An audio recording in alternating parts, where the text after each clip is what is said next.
Baiklah, saya Ulfa Rahmadani dengan NIM 211404002 izin menghafalkan hadis yang ke-6 yang berkaitan dengan kesederhanaan Rasulullah, yang mana hadisnya berbunyi, Hadisu Abu Hurairah radhiyallahu anhu qala Rasulullah sallallahu alaihi wasallam, Allahumma innama ana basyarun fa ayyuma rajulin minal muslimin sababtuhu aw la'antuhu aw jaladtuhu faja'al laha lahu zakatau wa rahmah.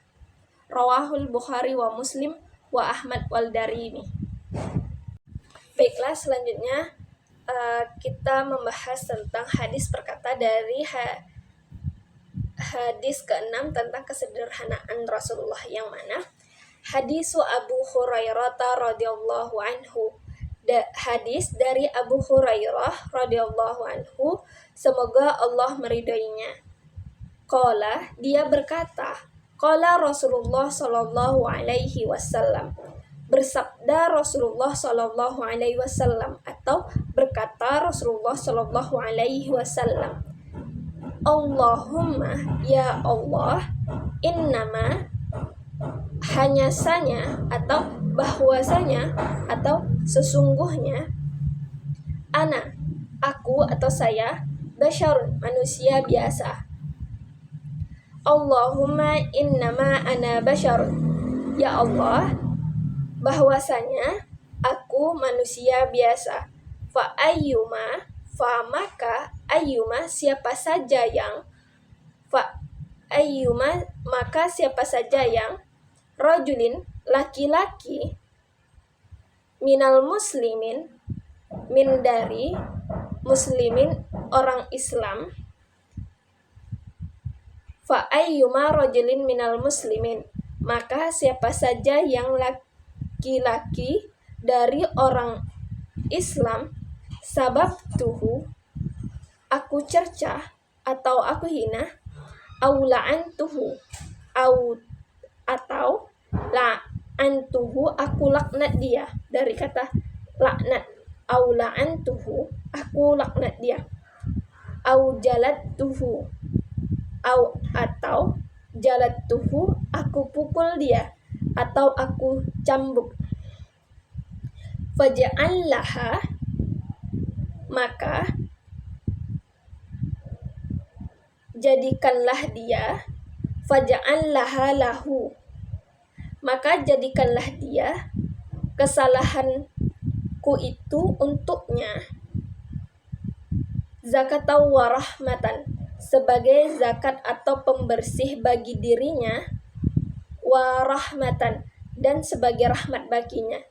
Faja'allaha lahu zakatau wa rahmah, maka jadikanlah dia kesalahanku itu, yang mana kesalahan, apakah Nabi itu pernah melaknat, mencerca atau memukul orang tersebut, maka jadikan baik itu cercaan, laknat, atau cambukan atau pukulan tersebut menjadi baginya, bagi orang yang pernah dicerca, dilaknat, atau dipukul tersebut, menjadi zakat atau pembersih bagi dirinya dan sebagai rahmat baginya.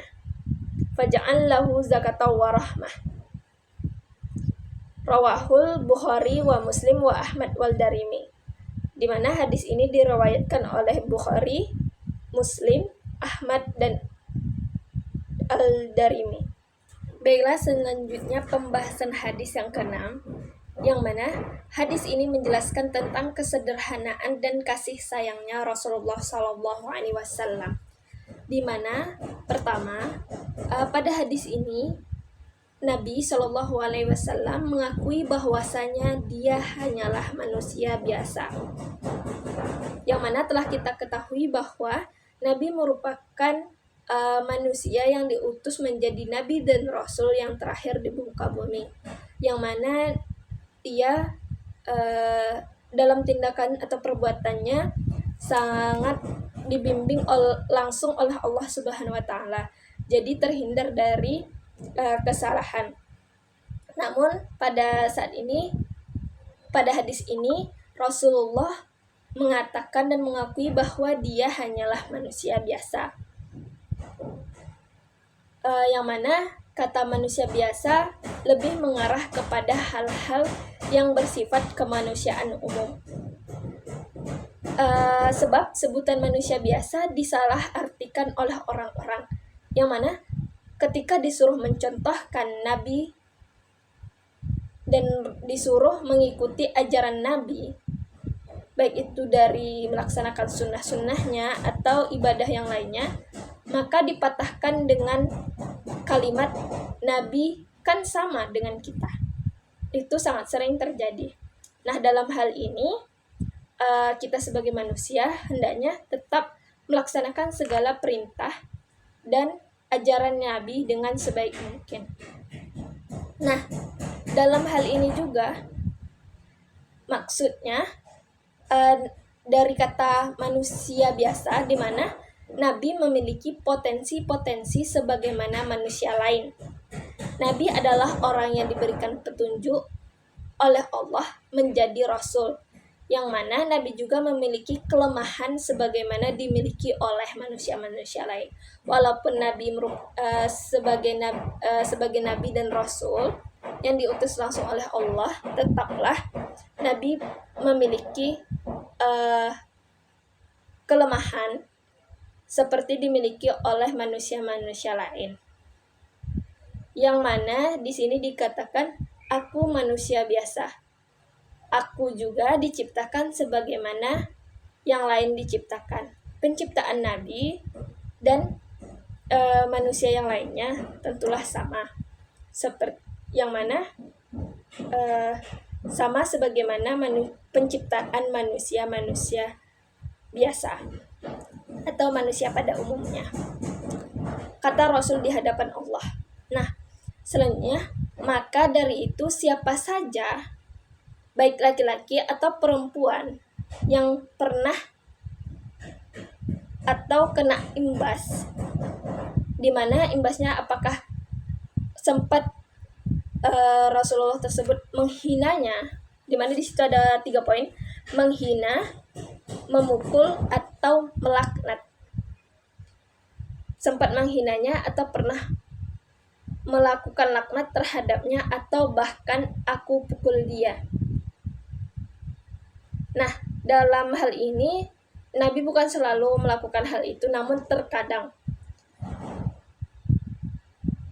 Nah, Rasul terkadang tidaklah selalu bertindak benar. Misalnya dengan perang.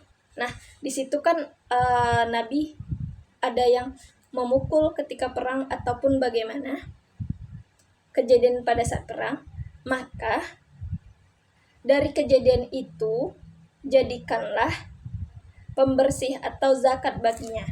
Nah, baik di sini menjelaskan bahwa Nabi itu memberikan kepada orang-orang yang pernah dicambuknya, dipukulnya atau dilaknatnya dengan kesalahan atau dengan perbuatan yang pernah dilakukan Rasulullah Shallallahu Alaihi Wasallam terhadap orang tersebut, baik itu dilaknat, dicercah atau dipukulnya, itu menjadi pembersih atau zakat baginya, pembersih dosa-dosa yang orang tersebut lakukan. Dan mudah-mudahan dengan kesalahan itu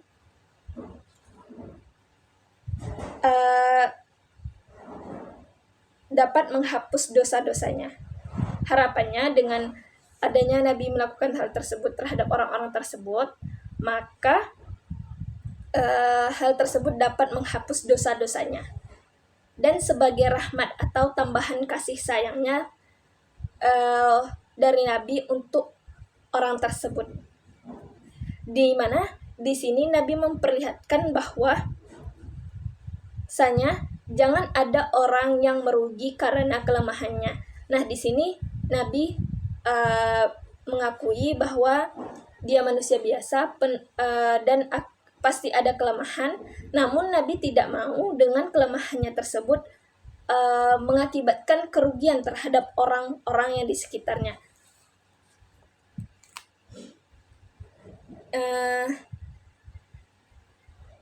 Di mana Misalnya, orang yang pernah berada pada posisi dipukul oleh Nabi, tetapi ia tidak mau komplain. Nah, misalnya ada seseorang yang pernah dipukul oleh Nabi, namun dia tidak berkomplain terhadap Nabi. Mungkin ada beberapa hal penyebabnya, seperti takut dan atau mungkin takut kepada sahabat-sahabat yang selalu ada di dekat Nabi.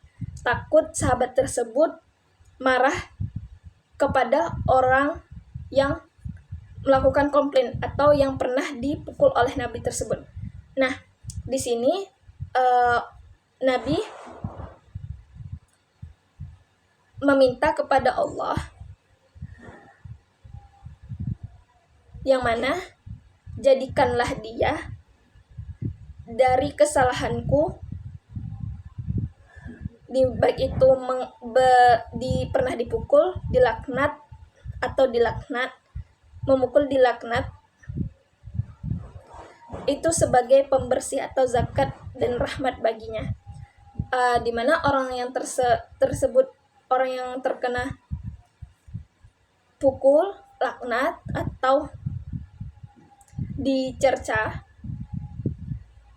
itu yang tidak berkomplain atau tetap diam saja, maka Nabi meminta kepada Allah agar kesalahan tersebut yang dilakukan oleh Nabi tersebut merupakan menjadi pembersih atau zakat dan menjadi rahmat bagi orang tersebut.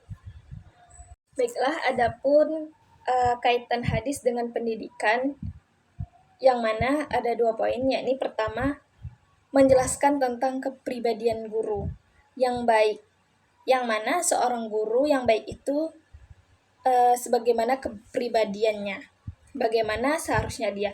Nah, di sini menjelaskan bahwa kita sebagai guru haruslah menunjukkan sebagaimana kepribadian kita.